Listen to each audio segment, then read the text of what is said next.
master's program, Waiting Wu, the director of the Urban Planning PhD program, Tom Slater, the academic staff, especially Kian Coleman and Lee Brown, and of course, the incredible guests who accepted our invitation and that we will have the opportunity to meet throughout the semester. My name is Daniela Carleche, and I'm a second-year PhD student in urban planning.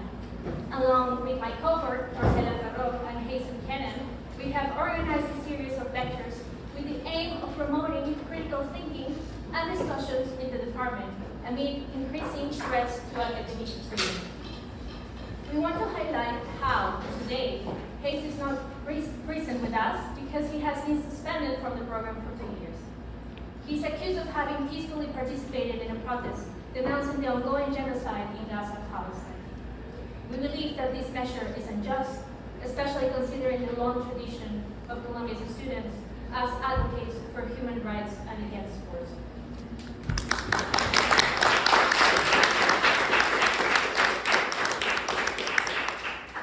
That said, we are delighted to launch this LIP series in the light of the legacy of two important civil rights activists, whose theoretical and practical contributions have completely shifted the field of planning, Paul and Linda Davidoff. We would like to thank the Davidoff family and friends for their effort in being here with us today and for your patience with the logistical burden that comes with crossing the gates and navigating our highly surveilled campus. Thank you. In fact, we live in a concerning climate that poses fundamental questions around freedom of speech and the possibility for community university engagement. We recognize the controversial role that Columbia and other universities' managerial decisions have played in alarming events involving both students and faculty, not to say Rajani Srinivasan, another member of our PhD program, had their visa revoked and was forced to flee to Canada during the surge in campus kidnappings and deportation last week. However, we believe that such a relevant institution is more than its managerial body only, and with this series we want to create spaces where students, faculty, staff, and community can engage deeply in a critical dialogue and still resist the silencing of dissent voices within the community. In that spirit, we are happy to welcome Ken Reardon as our speaker today. Ken Reardon is a native New Yorker who received his PhD in city and regional planning from Cornell University. Ken recently retired as chair and professor of the Department of Urban Planning and Community Development at UMass Boston, and has held in the past tenured faculty position in urban planning at the University of Illinois Urbana-Champaign, Cornell University, and the University of Memphis. His research focuses on resident-led planning in severely distressed communities. He is currently working on a joint biography of Paul and Linda Davidoff, two civil rights era advocacy planners known for their efforts to dismantle exclusionary zoning in America's suburbs and to promote racially, socially integrated, and environmentally sustainable communities through participatory planning. We are recording today's lecture, so please remember, if you do not wish to be recorded, after the presentation we will do a round of Q&A around 2:15 to 2:20 p.m. so that we have enough time for everyone's question. We will be coordinating Q&A with attention to diversity and inclusion. To ask questions, please raise your hand and we will call you. And please join me in welcoming Professor Ken Reardon.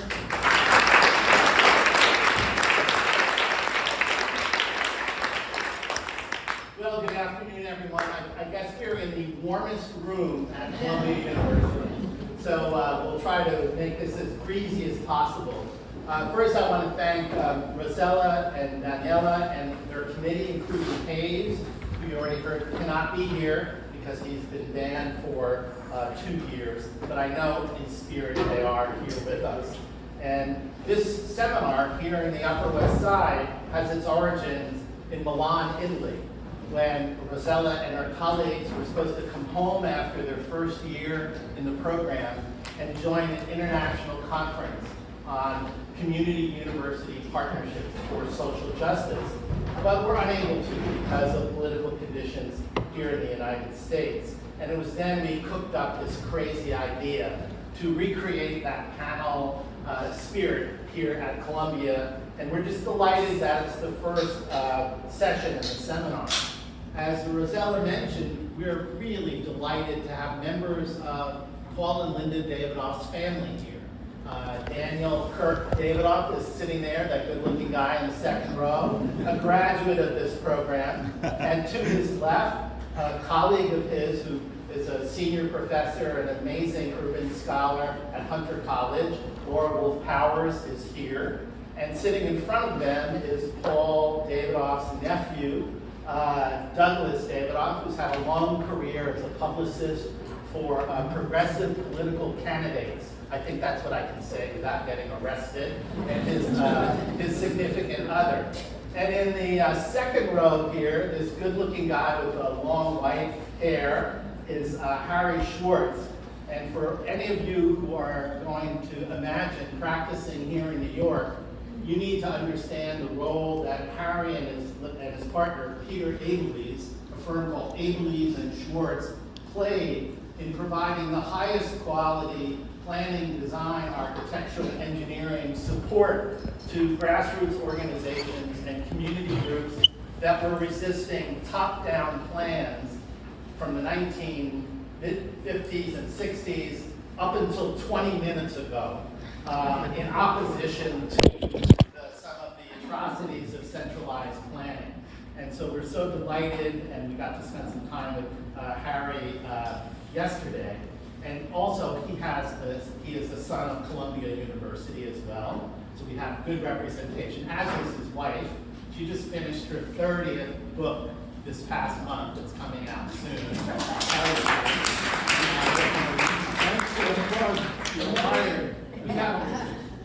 And then we have more luminaries in the field of planning, and we have Buzz Paswell, who is a legendary transportation planner, whose work shows that you can use the highest level of quantitative work and incorporate into those methods that tease out what the justice and environmental implications are of transportation planning.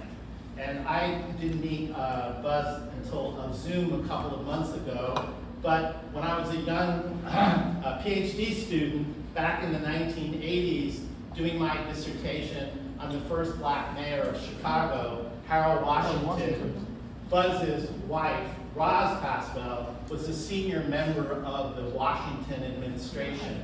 And so I got to reconnect to her after just 40 years, which was quite delightful.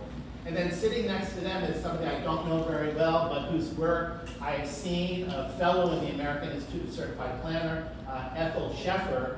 And Ethel has been involved in a very wide range of progressive bottom-up planning and design efforts, one of which we're going to talk about for a few minutes, which will be controversial, which is lovely because Paul and Linda Davidoff, one of the things, they never shied away from controversy. If there was ever an issue that surfaced important equity and democratic values in planning, they were the first to show up. So I think in honor of that tradition, we should get into a little hot water. I can't think of, how many of you are starting your planning education as your first semester in the master's program? Fantastic. All right. And how many of you are in the second year of the master's program in planning? You've survived the first year. Where are your colleagues? And then the PhD students, raise your hand.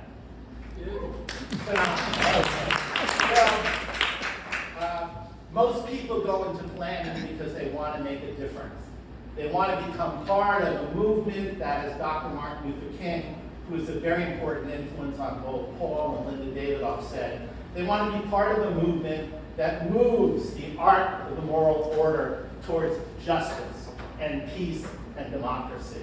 So we're going to be talking about two extraordinary figures in the movement of American planning. For those of you who read some of the work of the late congressman from Atlanta, legendary civil rights leader, participant in the first sit-ins in Nashville as a young theology student, John Lewis, these folks were dedicated to getting into good trouble on a regular basis by standing up for those folks who had few voices. And before I get into the formal presentation, which I hope will be about 30 minutes long, I want to invite you to consider, those of you who are just beginning your planning education here at Columbia, which has a very long history of preparing people who joined the ranks and became allies of poor and working class people fighting for justice in the city.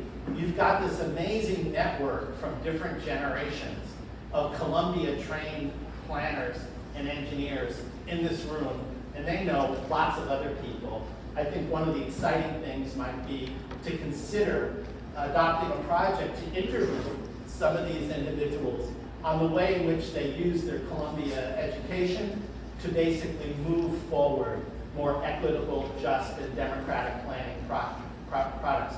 Because this has a rich, rich tradition here at Columbia, and I don't know that it's been collected in a manner that makes it accessible to you. So I'd like you to consider, maybe we might call it the Peter Marcuse, Jackie Levitt Transformational Planning History Project in honor of these extraordinary folks who are on their faculty. For 40 years, I had the good fortune of teaching intro to city and regional planning at a variety of universities around the country. Already mentioned Cornell, Memphis, University of Massachusetts, University of Minnesota, and of course at Cornell. And during those many years, 40 years of teaching the course, intro, the one article that absolutely turned everyone's excitement, curiosity, critical perspective that really stuck with them was this extraordinary article by Paul Davidoff, Advocacy and Pluralism in Planning. Yes, this article. And what was it that excited people? Well, it offered a very powerful and compelling critique of the dominant approach to planning practice. And it basically, number one, argued that there was no form of apolitical planning, that every planning initiative has to start with a decision about which project to do, which community to work with, how to frame that. So one of the things you need to do is to critically examine the values that are directing the decision-making that is shaping the planning. And in addition, Paul pointed out that there was no value-free planning, there was no apolitical planning, and that given the increasingly diverse nature of American and global cities, that you could no longer think about having a single plan to represent the common good or public interest of, quote unquote, the community, because we were a highly diverse, increasingly multi-ethnic, multi-racial, multi-religion, multi-origins of the world place. And what Paul argued is that each of the important communities affected by public action should have the right for the highest quality of planning, design, engineering assistance, and that planners have a moral obligation to make sure that voices that are often not seen or heard in the planning process are recognized and supported with the best possible work. And so he rejected the notion that if the city is thinking about doing a plan for Greenpoint Williamsburg, given the diversity in that broad part of northern Brooklyn, that each of the constituents affected by their decisions should have their planners. And so this is what he began to talk about, and he argued to the planning community, the establishment, that this would not undermine the legitimacy of the profession, but would actually elevate the legitimacy of the profession by creating a democratic space in which those people who are rarely seen and never heard from in the planning process and often suffer the consequences of plans that are dominated by very powerful economic forces could be heard. He was trained, in addition to urban planning, he was also trained in the law. And part of his model was the notion of a courtroom, right? We had the prosecutor lay out their case, In this case, it would be the centralized planning agency laying out their master plan, and then you'd have the defense argue theirs. And in that process, you would challenge, right, the legitimacy of the plans in terms of their theoretical framework, their cultural references, the kind of data, the analysis, etc. And this is the kind of new planners that Paul said was absolutely essential. And he argued that this would restore the legitimacy of planning, which was beginning to be viewed by poor and working class people as nothing more than government's assistance to the muddy downtown real estate classes, that we were handmaidens to the rich who were driving real estate, the Donald Trumps of the world, right? And so this would change that. And he laid this out. This really struck a chord with hundreds of practicing planners and thousands of planning students across the country for whom that rang true. And they began to look for opportunities with the encouragement of Paul and Linda to do service in support of resident-led change efforts that would complicate and oppose and challenge the plans of big business. And one of the young planners who got excited about this was Chester Hartman, who then went to a national meeting with a local planner that our colleagues here know very well, Walter Tabbitt. And at the meeting, the main meeting of the American Planning Association that year was held in Newark, New Jersey, which had just had an urban uprising because of the impact of urban renewal and public housing and highway decisions. And the planning profession is meeting, 800 of them, in a fancy downtown hotel, the Robert Treat Hotel, in an area that has been burned down because of the anger of the black community about the uneven impact of these development plans. And Walter Tabbitt got up with a copy of Paul Davidoff's article and said, if you're concerned that we're meeting in the middle of a combat zone and we're not talking about the victims of the war, join me in walking across the street to the YMCA. And there they established an alternative social justice caucus within the American Planning Association called Planners for Equal Opportunity. And within just a couple of months, this little rump organization had no staff, no money, no office, unless you consider the third bedroom of Walter Tabbitt on the Lower East Side. The office, the national office, had 900 members.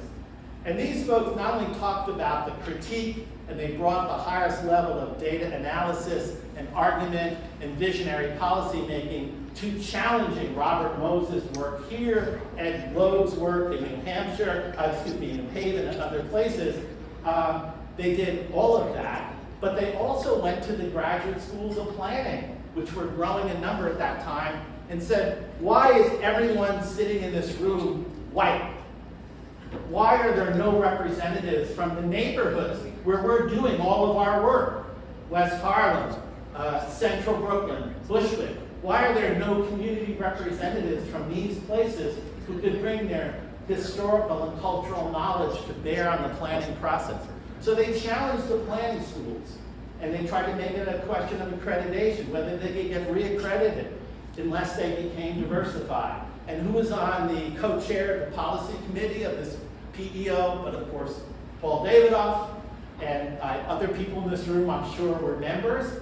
And they also went and they challenged the makeup of the planning departments, the New York City Department of Planning.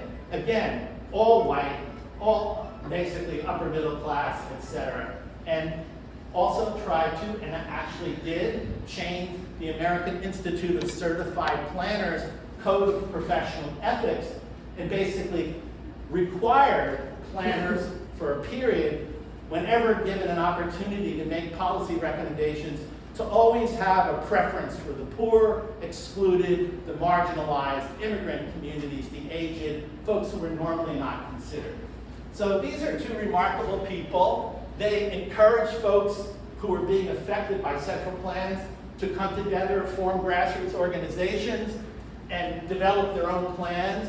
These are some people. Walter Tabbitt here. Is this Francis Golden? Yeah. Fran Golden. Fran Golden, who's head of a phenomenal tenant and housing organization. When Moses, Lifetime partner. excuse me? And when Moses decided close. he wanted to help people coming in from the suburbs to get from the west side to the east side, he decided to do this thing called the Lower Manhattan Expressway, which would have claimed the West Village, Greenwich Village, the East Village, parts of Lower East Side, hundreds of thousands of the poorest people. Inspired by Paul and Linda's notion of advocacy planning, they decided to do their own plan called the Cooper Square Urban Preservation Plan. And they not only did the plan, but for 40 years, these people showed up at every community board, every planning meeting, and slowly put together a preservation-oriented plan that preserved affordable housing, affordable small retail spaces, created high-quality public spaces, all inspired by the work of Paul Davidoff. Sounds pretty spectacular, yes? You have to say yes. Yes. So you're now all a member of the Black Church. You're going to be call and responsing. So this is going on. And so every year I'm assigning this article, whose title I can't remember properly, right? Advocacy and Pluralism in Planning.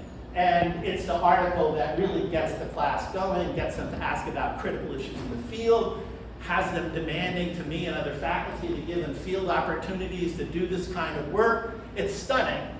Yet, 6 years later, after its publication, it is one of the most frequently read, downloaded, and cited English language planning articles, right? Phenomenal. It's on almost every graduate student reading list for planning theory and planning history. It's in every top urban planning reader.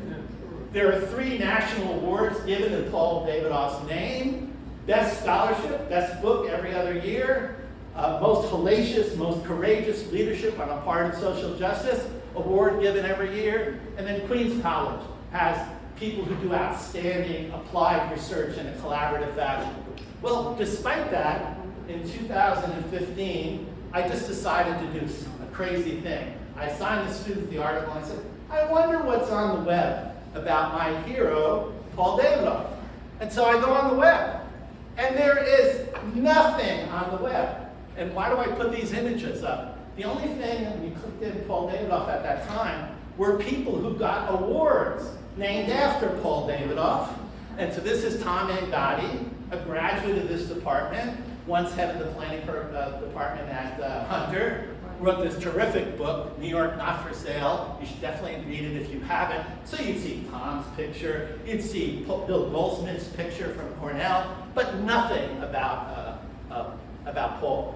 There was also some cardiologist in Morristown named Paul Davidoff, and his picture would come up. But you know, my heart was okay. I didn't need to get any assistance at that time.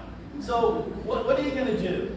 So at that point, my graduate students and I decided that we would rectify this big gap in the planning literature by putting together a publicly accessible digital platform with every damn thing we could find about Paul Davidoff. And since there was nothing on the web, I didn't think we'd find that much. Well, wrong. So we went to the Cornell archive where Paul's papers are. There's 27 linear feet of Paul Davidoff's papers, right? Okay, is that enough? Then we went to the Radcliffe College Library where Linda Davidoff went to school with my sweetheart, Kate here. Kate went a little bit later. And there are 3 linear feet of Linda's papers. In addition, Paul's projects were often funded by an organization called the Taconic Foundation. And the Taconic Foundation funded 3 organizations. They funded the Southern Christian Leadership Council, which was Dr. Martin Luther King's voter registration, civil rights activity. They also funded black education activities here through the Harlem Y. And the 3rd organization they funded was the Suburban Action Institute, a nonprofit Paul and Linda and their good friend Neil Gold and his wife Martha put together in 1969. And so I then went to the Rockefeller Foundation archives, and there are 23 feet of documents, linear feet of documents on Paul and Linda's action projects over a 30-year period at the Taconic Foundation. So we have put together this little band of Davidoffians, I don't know if that's a word, but we'll start it here today, of materials, which are his scholarly articles and Linda's, books, speeches, testimony, plans, technical reports, photographs, and we even found, I think this was remarkable, an old video done by one of the first black filmmakers here at Columbia who was doing a review of early urban renewal, and they interviewed Paul, and it's on our website, and I encourage you to go see it. And they asked Paul Davidoff, well, what do you think about the state of urban planning? He says, well, and he's being interviewed from the top of a building at Columbia, looking down over central Harlem. And he says, well, planners, and at that point, a pigeon comes by and releases its material over Paul's shoulder. And at that moment, in the middle of the first question, Paul, being very smart, very adroit, shifts gears and says, planners are sort of like the pigeons. They fly over communities at 400 feet and they drop their shit on them, and then they fly away and let somebody else, probably a social worker, come by and clean it up. So all of that is on the Paul Davidoff website, as well as articles about Paul, and then we've invited planners and activists and public officials from throughout the world to share their best practice projects. And we have wonderful work from Catania in Sicily, around the Someno River Valley. We're getting materials now from Milan and other places, Central and South America, Porto Alegre, etc. So that if you're a grassroots leader or a progressive planner, and you've been invited or asked by your community to help them position themselves in a public planning process to move the plan in a more balanced and fair and just way, we want to be able to have a site where you can key that word in: alternative transportation planning, sustainability, around multimodal, and pop up examples from around the world of folks' best practice ideas. So we did the website, and to our shock, 8,000 people have already visited the site. And so I invite you to visit it as well. This is a plan that I did with a group of black churches and an organization called ACORN, the Association of Community Organization for Reform Now, in the days after Katrina, when in a very quick fashion, the city of New Orleans, the state of Louisiana, the federal government under former President Bush, decided that there were some neighborhoods in New Orleans that were just too at high risk for future disasters, right? 90 people died in this small area called the Lower Ninth Ward. And so they drew a map, and they said that New Orleans is going to lose half of its population, and so the most risky neighborhoods, we shouldn't allow people to rebuild. It just so happened that 12 of the 13 neighborhoods, which were identified as do not rebuild, were African American communities of poor working class people. And so we were invited by the black churches and ACORN to go into the Lower Ninth Ward and do the recovery plan. It's called the Overcoming the Hurricane Katrina Blues, building a blueprint for a more vibrant, sustainable, and just Lower Ninth Ward. And these were all based upon the planning principles that are articulated in the first chapter of Paul's work. So that's the website. And as we began to get into the website, the students, very smart, you know how devious you are, you're doing it, and then we ask you to do something small, and you get interested in another topic. The graduate students start coming to me and say, why do we have to spend our entire lives in the basement of the Cornell Library to learn about the work of this man who took the university into neighborhoods of struggle to support bottom-up, bottom-sideways planning? Isn't it contradictory, Mr. Reardon, Dr. Reardon, to be doing this in library fashion? They said, can't we go out and interview some of these people? And they said, many of them are still alive and kicking. So that began a process. Among the first 5 people I interviewed, 2 of them were in this room, Daniel and Douglas. And as we began to interview just a few people, the overwhelming reality struck us that we could not tell the story of Paul Davidoff without telling the story of his second wife, Linda Greenberg-Davidoff, who was his most important research, writing, organizing, activist collaborator over the course of their lives. So they worked together through a nonprofit I'm going to talk about in just a minute called Suburban Action for over 20 years together. And then after Paul's untimely death at the age of just 56, Linda went on for an extraordinary career on her own that went on for another 20 years that in some ways is as impressive, and in some ways you might even make an argument that some of the accomplishments are even more transformative.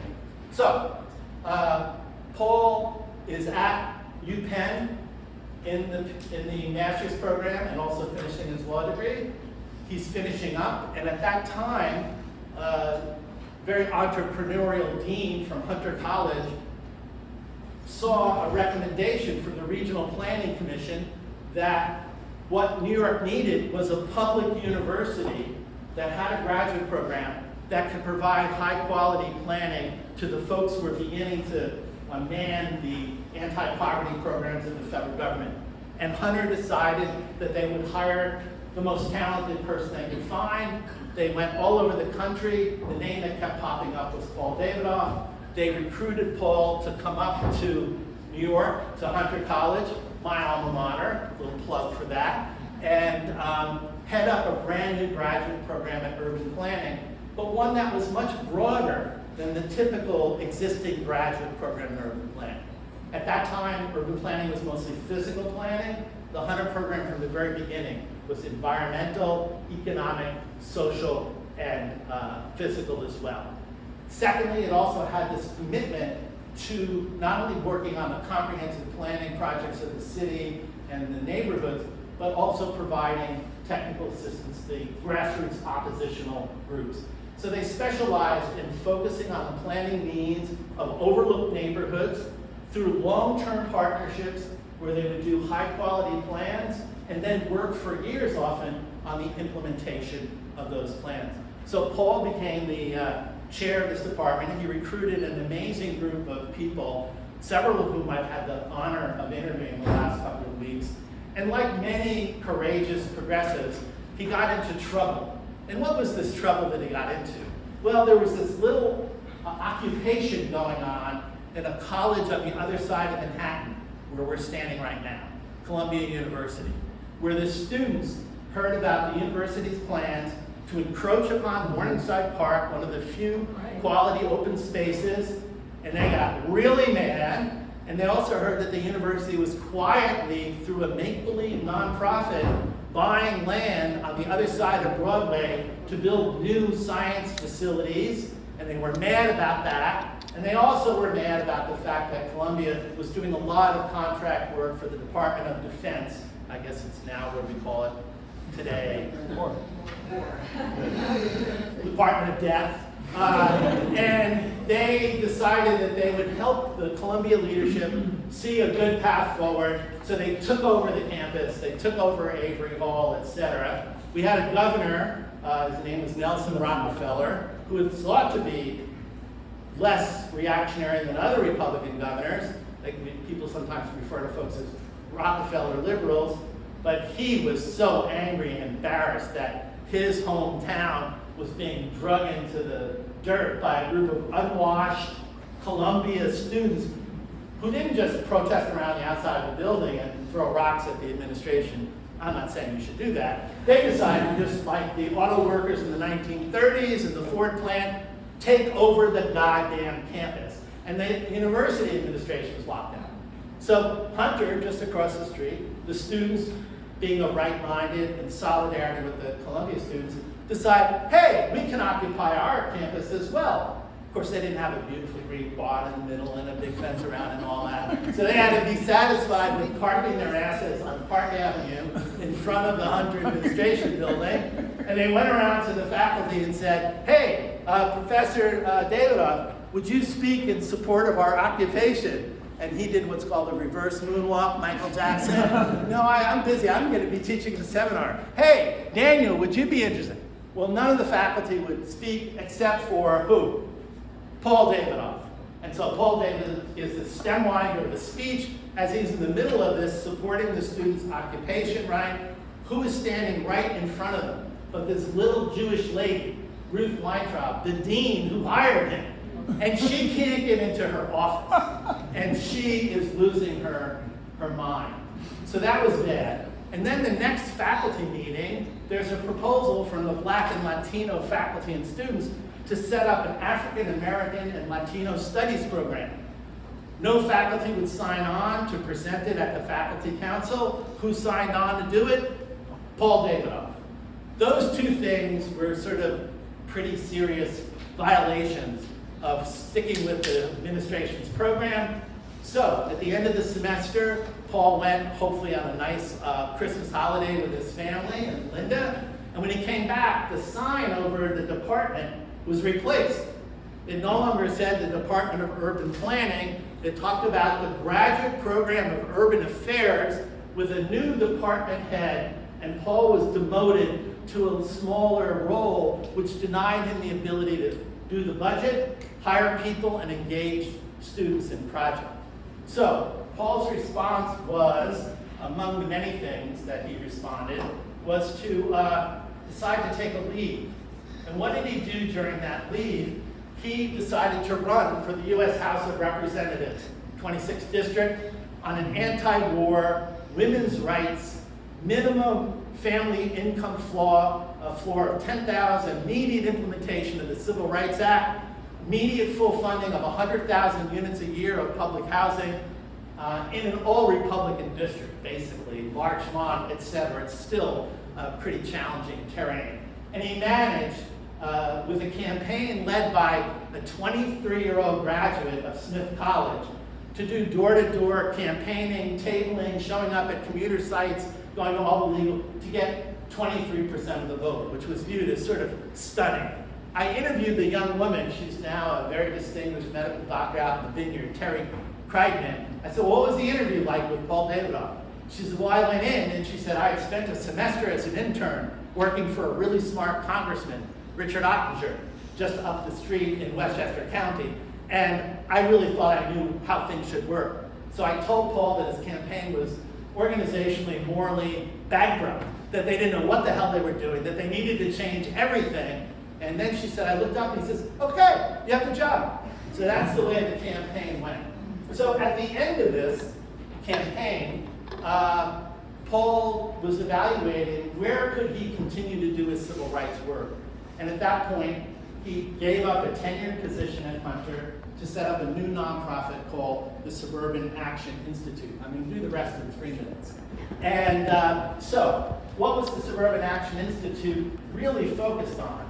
It was focused on carrying out a 20-year campaign to dismantle the philosophical, organizational, legal, administrative, political, policy supports for residential segregation in the suburbs. At this time, most of the industry was moving to the suburbs, and these communities would take in the industry in small parts of their town, but they did not want the industrial workers, working class people, low-income people, and people of color to follow them. So with the help of not planners in this room, but some planners, they created a system of suburban zoning, which in most cities, in most communities that were getting these new employment centers, precluded any multiple family housing, any trailers, required any residential house to be a minimum of 2 to 5 acres, had minimum house sizes that were more than twice what the average residential home was. All of those factors together combined to basically prevent the construction of low and moderate income housing in the suburbs. And so Paul created with Linda and their dear friends Neil Gold and his wife Martha this organization called Suburban Action. And their initial model for how were they going to influence public policy was based upon the work of Ralph Nader, which was at that point on environmental issues and auto safety issues, exhaustive research, endless communications through press, editorial events, and grassroots organizing. So that became the approach that they were going to take. Paul and Linda wrote a series of terrific articles with Neil Gold that's on our website, talked about opening up the suburbs to create the opportunity for the urban poor to get to where the jobs were and to be able to build a quality life. That didn't have much traction, and so they did something that they didn't initially anticipate doing, which is to get into the litigation business. And this tiny little nonprofit organization between 1969 and 1979, 84, that era, initiated 30 major suits across the country, 10 different cities, challenging every aspect of local, state, and federal law that contributed to maintaining racial apartheid in the United States. So these are just a couple of cases. The first most important case is called Oakwood at Madison Township, and they laid out with all of these specific rules. Madison was saying there could never be low-income people living in our community, and Paul's legal team, which is a small group of incredible folks, put together a set of arguments, and this is the first municipal zoning ordinance that is ruled by a Supreme Court as unconstitutional and unenforceable, requiring the town to go back to work. So they did that. Another case they took on was in Long Island, where there was a huge U.S. Army Air Corps training facility for the war. It became surplus, and initially the town met with all of their communities. The biggest problem on Long Island was quality housing that was affordable, so that the town plan in Brookhaven for Mitchell Field was to build a substantial amount of deeply subsidized affordable housing.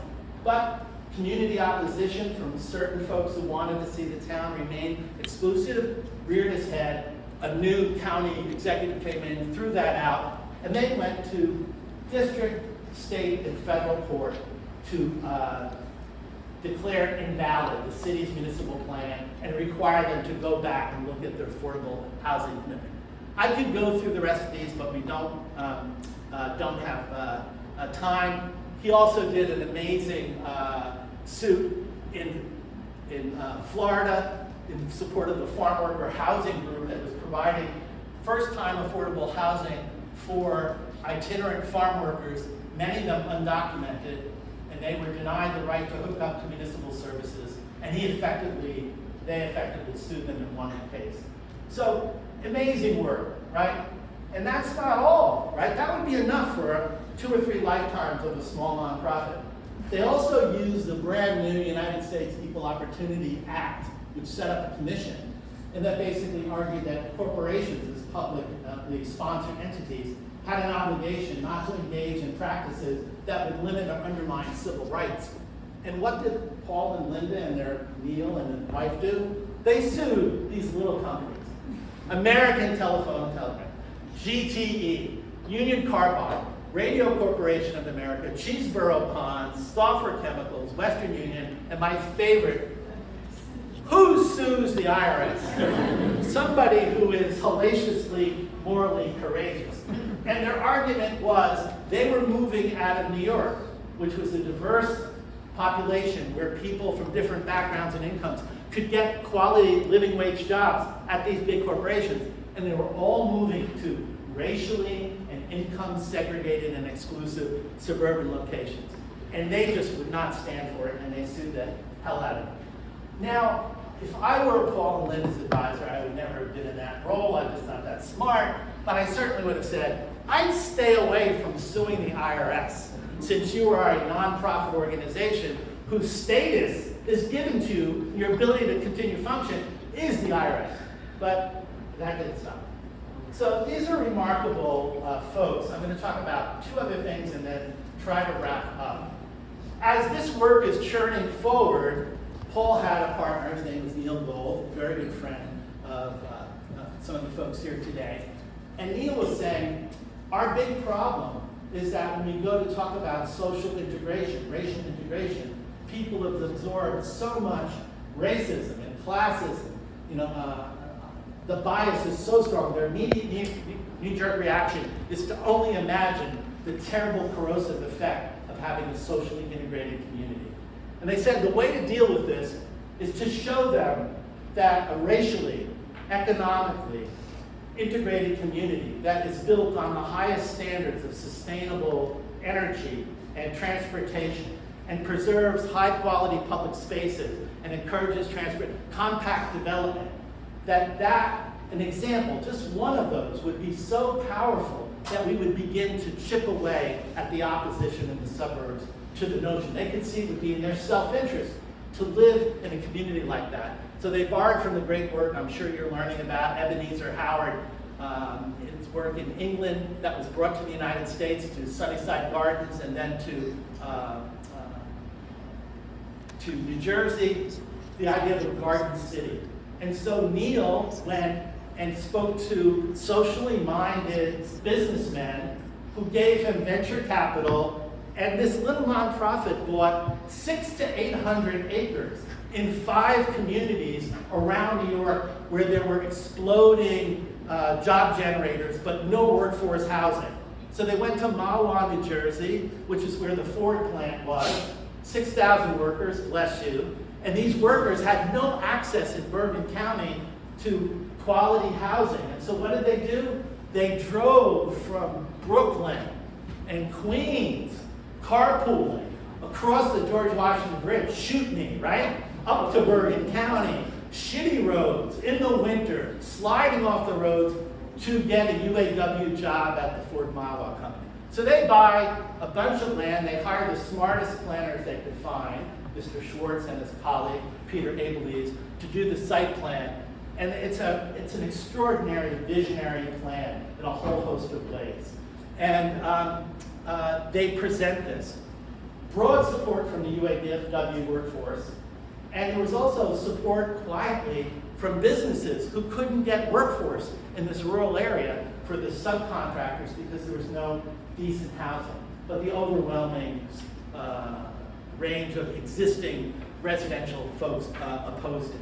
So none of these projects ever got built, sadly, so you can't go look at them. But the plans to this day are worth examining. This one is called the Ramapo Mountain Plan that Harry and his colleague Peter worked on. Now, one of the other places that they decided that they would build a garden city, a la Ebenezer Howard, I'm sure you're going to read that book if you haven't already, and Clarence Stein's books, New Towns for America. He was the designer of Sunnyside Gardens and Bradford in New Jersey. One of the places they were going to do, it was a bucolic area called Candlewood Lake, Connecticut, between New Fairfield and Danbury. And so they went with their plan. What they did not know is that in this community was one of the nation's most highly regarded literary critics, who was retired, Malcolm Cowley, and he lived in this town, and he was the leader of something called Back to the Country literary movement. He said that getting the cultural workers out to where the real people are living, close to the land, will invigorate their art, et cetera, et cetera. And all of a sudden he wakes up, he reads the paper, and Paul and Linda and Neil and Martha are going to build what he viewed as Manhattan in the middle of their bucolic. So these people, we want to talk about, this is what's called the Empire Strikes Back. They organized a grassroots group overnight. They had historic preservationists. They had Philip Johnson, the architect who lived in the glass house nearby. He came out and said, you're going to ruin architecture with this crap you're proposing. Environmental work, that came out. The impact on school budgets, on the municipal budget of all these working class and poor folks, even though the economic analysis showed that they would make money on the deal. And they did not stop there. They didn't want to just defeat this project. They wanted to destroy suburban action, and they wanted to discredit Paul and Linda and Neil and Martha. So they also wrote to every local official, every state official, Democratic, Republican, Independent, every federal official. They then went after the funders, and this is the most incredible part. They contacted all of them. One of the big funders of the project by then was this little foundation called the Ford Foundation. They have a little office here on 42nd Street, I think to this day. Franklin Thomas was the president, an inspired liberal, I think, was he a Columbia guy as well? Rat. He was our classmate. He was in our class. Jesus, and he was. He also taught at Pratt. He taught at Pratt, went to Columbia, and so this guy is with Paul and Linda. He's writing them checks. But now Malcolm Cowley has everybody and the grandmother writing them saying, we're going to do terrible things to the Ford Foundation. These people had so much power that they were able to get the United States Senate. You know, talk about a rarefied group of privileged white guys, right? To hold not a day, not 2 days, but 5 days of hearings in front of the United States Senate Finance Committee, chaired by a scary guy by the name of Wright Patman. And basically, what the committee suggested that Ethel, if you keep screwing around by funding these people, suburban action, we, the U.S. Congress, we're going to change the IRS code to deny philanthropic foundations the ability to fund groups like this. We're going to take away your tax exemption. Threaten the biggest foundations in the country. So their response, of course, was to collapse like a cheap suit. I don't know if you've ever seen this, when really powerful forces challenge powerful institutions and they go home with their heads. I go to Cornell, I've seen that more than once or twice. And so the funding really dried up for the work of suburban action. Paul kept at it, and one of the last things they did was they turned the paradigm on exclusionary zoning, and they began talking about inclusionary zoning and the ability to use the zoning code to dramatically promote socially integrated housing. That was the last conference of Suburban, then called Queens Center for Metropolitan Action. That was their last conference. And it resulted right after Paul's death in a wonderful book, but also 3 states adopted inclusionary zoning enabling legislation: New York, Connecticut, and New Jersey, and they also set up housing trust funds to finance the construction of affordable housing. So I mostly mentioned Paul, but what was Linda doing? Well, she was expanding her family with the help of Daniel there and his younger brother, Thomas. But in addition, she became a leading figure among the Democratic Party in identifying and supporting progressive women for office. And she became the campaign manager of Preference in Westchester County and other places, but she also ran the first campaign for a woman who ran for the Democratic nomination of the governorship of New York, and that was U.S. Congressman Liz Holtzman. Senator, I'm sorry. And then she later on also ran the campaign of Ruth Messenger, who was the Democratic nominee for mayor of the city of New York a little bit later. So she was very involved in electoral politics. And William Knapp, who's one of the leading political strategists in the country, said that really she was the most central theoretician, strategist, and organizational manager who was successful in running progressive candidates who were women for state and federal office. So her role in that area, which often doesn't get talked about, really can't be exaggerated. All right. She also then became the chief executive officer of a whole series of nonprofits because she was brilliant, organizationally talented, she was charming, and she knew how to negotiate from always a position of strength. So she ran several major nonprofits in town. One of the most significant things she did, Central Park and Prospect Park at this period, in the early 80s, there had been a period of great economic decline in New York. They were falling apart. And she applied this notion of public-private partnerships, creating the private sector to step up and provide capital to stabilize these. But she also insisted that they extend the same kind of treatment to the outer borough playgrounds and parks that had never been fully funded. So that was an important thing. She also became the author, while at the Parks Council, of the first comprehensive waterfront development plan. As industry was moving out of the city, these places were becoming vacant, and the big developers were going to swoop in and take it up. And she created a plan designed to guarantee the residents of New York City access to the waterfront. And that became adopted by city plan. So she used her planning skills and the last thing I'm going to mention, last two things I'm going to mention, is she also was very much involved in creating structures and forums to promote democratic action and to inclusionary politics, nonpartisan. So as part of another nonprofit that she ran, she helped create the Gotham Gazette, which became in the 1980s and 90s the most important platform for discussion of innovative, equity-oriented policies. And then in addition to that, if this wasn't enough, she worked with a group of folks to design a piece of legislation called the National Voter Registration Act, which allowed people on the day of election to walk in with a simple ID and register to vote and vote on that day without being hassled. It also allows you, when you renew your driver's license, which I just did, just turning 72-ish, to renew my driver's license, I can then re-register, right? And so she not only designed the legislation, she put together the organizing strategy, and from 1983, I was an employee of this organization. I didn't know I worked for Linda Davidoff. Now I'm very proud of that. Until 1993, she put together a national coalition that resulted in the passage of the National Voter Registration Act. So you get the sense it's just not action at the local level, but it's also action at the state and national level. The last thing I'm just going to mention very briefly is that as the economy of Europe went from industrial and a lot of the transportation functions disappeared, we had large swaths of land that became vacant, and one of those was between 57th Street, 72nd Street, where the old Penn Railroad used to collect freight from overseas, put it on trains. Well, as we moved to trucks, that huge area, 75 acres, became vacant.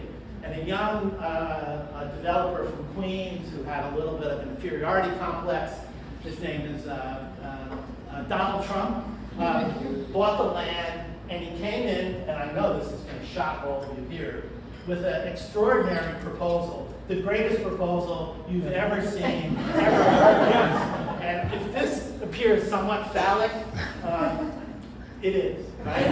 So this is called Trump Television City. Ethel has done wonderful work documenting this and analyzing what the impact was. But of course, it was going to be the tallest building ever built. It was going to be the biggest mall east of the Mississippi River.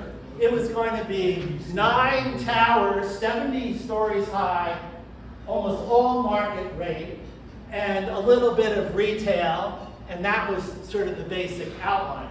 Well, you can imagine, you're living up in this neighborhood, and you've had a nice night hanging out with some of your graduate student friends, and the next morning, you click on your device and you see Donald Trump is coming to town with this. So every neighborhood group, every preservation group, every environmental group, every student group, every labor group went to the first hearing. It was held in April of 1985. Trump got up and laid this out. CBS was going to have the largest, it's always got to be the largest, biggest, nobody's ever seen anything like this. I've never heard this language before. It's going to be located here, and he presented this, and people got up and gave him a Bronx cheer, never, blah, blah, blah. Linda, and Harry and I talked about this last night a little bit, was sitting there, she was there, and she says, all the groups basically said, not in our backyard. It's going to accelerate gentrification, displacement, et cetera. It's going to ruin, it has no connectivity to the rest of the West Side. And Trump says, of course it doesn't. It's going to be its own place. Everything in the future will relate to this place. We don't have to relate to any existing. We talk about arrogance with the capital A. Linda is looking at and says, 75 acres, the largest undevelopable piece of publicly controlled land in the city of New York, in Manhattan, is going to be developed. No set of community organizations are going to oppose that. Something is going to happen here. And she basically made the argument to 6 large civic organizations which didn't have a history of working together, didn't really like each other, is if you want to influence this process, you can't just say no, you've got to have an alternative. And so they drafted some really talented environmental planners, civic engineers with a long history on the site, and they came up with something called the civic alternative. So while they were building support for that, which I see Harry's already rolling his eyes, this is the controversial part, there was another group of well-heeled West Siders who formed this group called West Pride, and they raised a lot of money to go to court, arguing that Trump's initial development proposal had gotten the green light to go through the urban land use review process because the city and the state said, oh, this doesn't really require an environmental impact statement, a full review. We can just give it a cursory look on the back of a bar napkin. And so he was allowed to go forward. That lawsuit brought Trump back to ground zero, and by that time, this other group with the Civic Alternative had built so much political power that they were able to negotiate what you now see in that area. Now, we could argue whether this was the best deal, but it's dramatically lower density. There is no phallic symbol. There is no mall. There's 7,000 units of affordable housing on the site and nearby, largely funded through cross subsidies out of this. But it isn't what we would have wanted in the West Side. Answer, no. Is it better than what we would have ended up with? Yes. So, here are a bunch of reasons why I think these two people matter. They made zoning-based segregation one of the nation's top public policy priorities. They were the first to introduce the notion of inclusionary zoning and actually facilitate the process to get it adopted. They helped people who were looking at urban poverty, focusing their solutions on how do we change those neighborhoods, not realizing that the real wealth and economic development is happening in the suburbs. They challenged anti-poverty activists to step back and take a more holistic regional approach to addressing equity. And then, very important to me and many in this room, probably all of you, is they insisted that those people most affected by the plans would be involved in every step of the planning process. So these are two extraordinary role models for those of us who are New York planners, or at least New York planning students. We cannot ignore their work.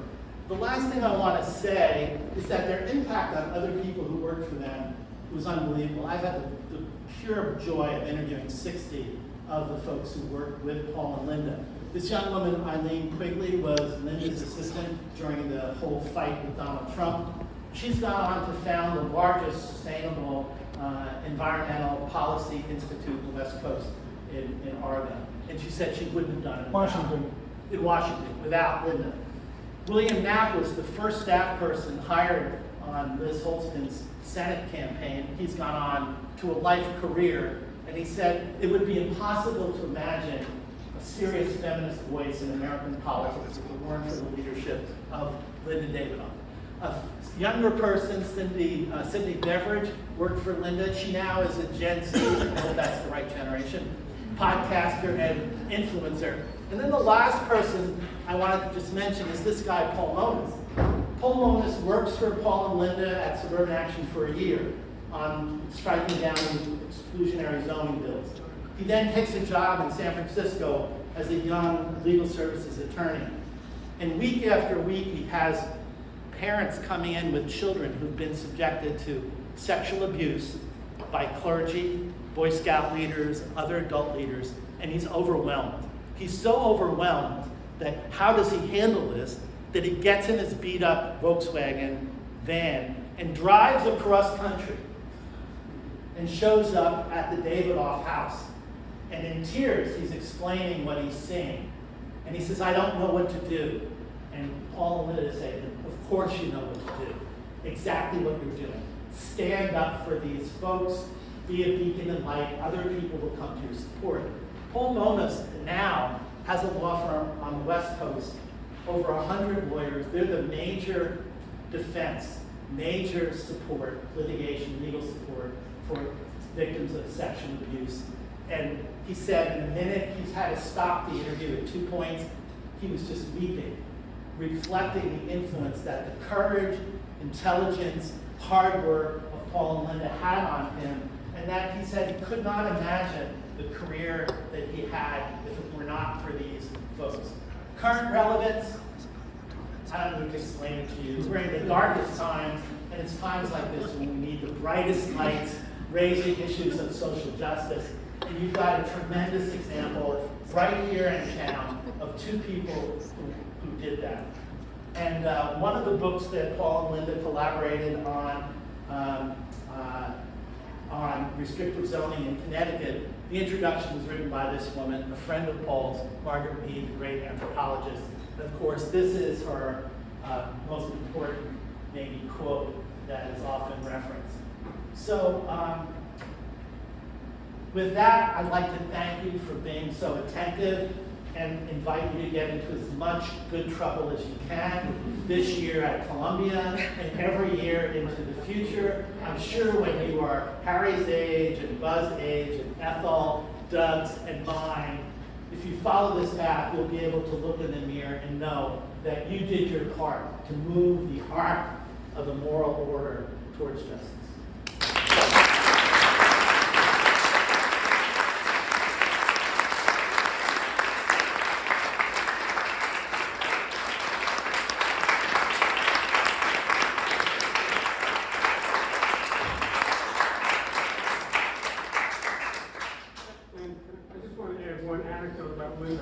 Sure. We were very close to Linda.